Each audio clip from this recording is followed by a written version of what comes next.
I'm Bríd Stack, former Cork senior ladies footballer and a former AFLW player with the GWS Giants, and these are my milestones with Sports Joe.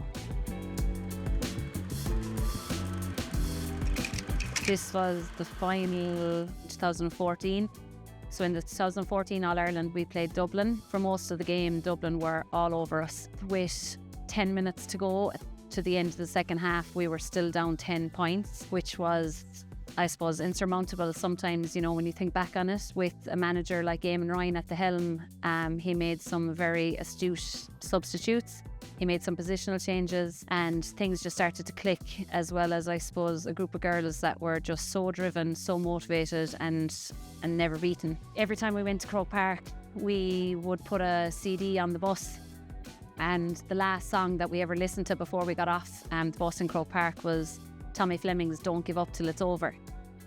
So I suppose maybe Tommy Fleming was maybe resounding in our ears that day, and I suppose it was just a testament to that team. We never gave up till the final whistle went, and when the final whistle went, we were a point clear after a massive clawback.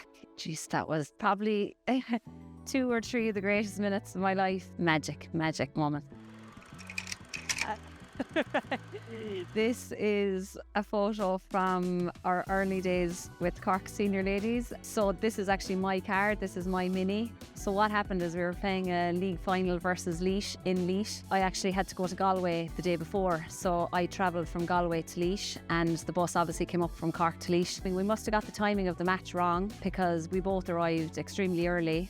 The other team, Laois, weren't even there yet. Instead of, I suppose, being professional and doing some foam rolling and what all those good teams do. This was before all of that. I kind of turned to the girls and I was like, will we see how many of the panel we can get into the Mini? I think we've got 17 into the car. We lost the match to Laois. And I remember Eamon pulling me aside afterwards going, yeah, that'll be the last time you drive that car to a match. You're coming on the bus from now on. This is after the All-Ireland final in 2015.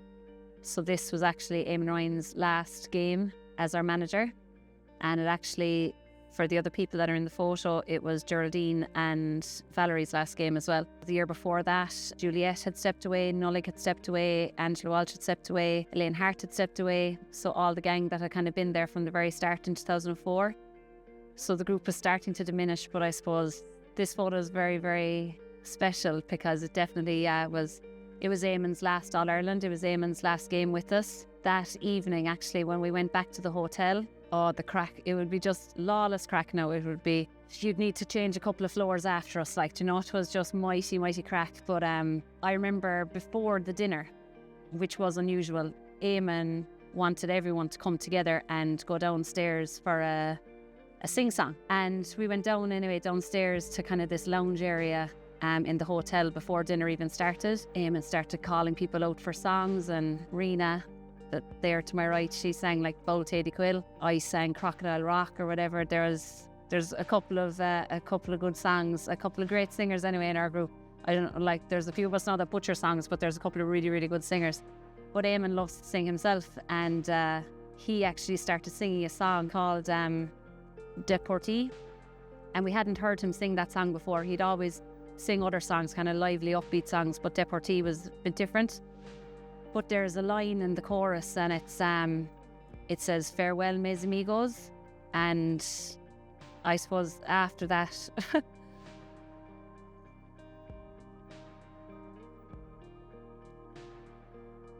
what was poignant about it is that, he, I suppose he'd been at the helm with us for 10 years at that stage. So I suppose we had become more like friends, the whole group, a manager and a group of players. So this photo is very special. Heck's sake, lads, I'm going to have to do my makeup now all over again. Oh my God. It's the right blast from the past anyway. So this is 1999. I was 13 years of age here. The All-Ireland club intermediate final, which we had just won with our club Rockchapel. So Rockchapel is my home place, is where I grew up. Our club went on an amazing run. We won a junior All-Ireland in 98 and we won a intermediate All-Ireland in 99. Everyone played with the club, you know, and I suppose being 12 years of age, it didn't really matter if you were 12, 13, 35, everyone was part of the club. So it was amazing. I remember actually coming home from this All-Ireland and coming back to the village, bonfires in the village, and everyone getting up in the back of a coal truck, I'd say, or a milk truck, something like that. Massive health and safety risk. It was just magic. So this is a photo from my very first season in Australia. So after I retired from ladies football, we set up our own business. I found out we were expecting. We had a beautiful baby boy called Cork, Ogie for short. And I was very, very happy and very, very content with everything. But I got a phone call from Australia from a wonderful coach called Alan McConnell, who was coach with the GWS Giants in Western Sydney, and he asked me would I have any interest in coming to play Australian rules football over in Sydney. And sure, I couldn't bite his hand off quick enough. It was a new challenge, it was a new adventure. Unfortunately, my very first game out there, I suffered a very serious neck injury. What kind of galls me still a small bit about that is that I was probably the strongest, the leanest, the fittest, most in shape that I'd ever been. I had worked so hard after having Cork to make sure to put myself in that position, and you know, that day it just came the last minute of the game. I had been laying tackles, taking tackles all day long, and yeah, it was just a very awkward collision at the last minute of the game, and I actually ended up breaking my neck, and I kind of had very bad nerve damage down my right arm as well. While I'm smiling in this photo, and I'm always smiling whenever it involved Cork, I suppose it was definitely tinged with sadness as well that it didn't work out the way that I had hoped it would.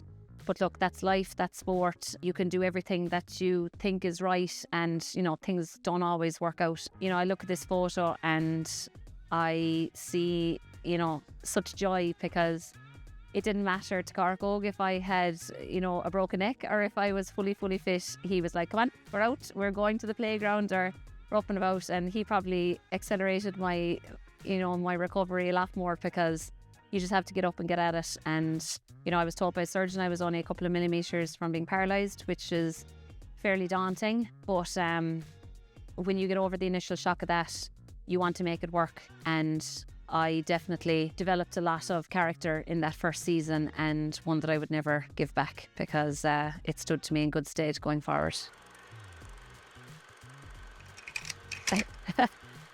This is a photo of my two little babies, Cork, who's now 5.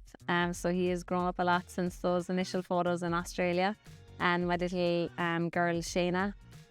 So this is them down in my club pitch, Carrigadrohead, and Rockchapel is my home place, and it's where I grew up, and it's where I played many years with Rockchapel, and absolutely adored it. But like any rural areas, I suppose we found it very difficult to keep the whole thing going, and unfortunately after many years playing senior, Rockchapel actually ended up disbanding. So I was very fortunate to join this wonderful club, St. Val's, which is just out the road here from me, and they are just an amazing club. And I think this photo was taken before our senior county semi-final last year. What was very important was once I came home from Australia, and when Cork came home, Cork would be heavily involved in sport as well. His club, Newcestown, would be a super club and involved in hurling and football, and the two of us, I suppose, wanted to immerse ourselves right back into club life and club football. This is a typical Tuesday night photo with two lads down with me at training.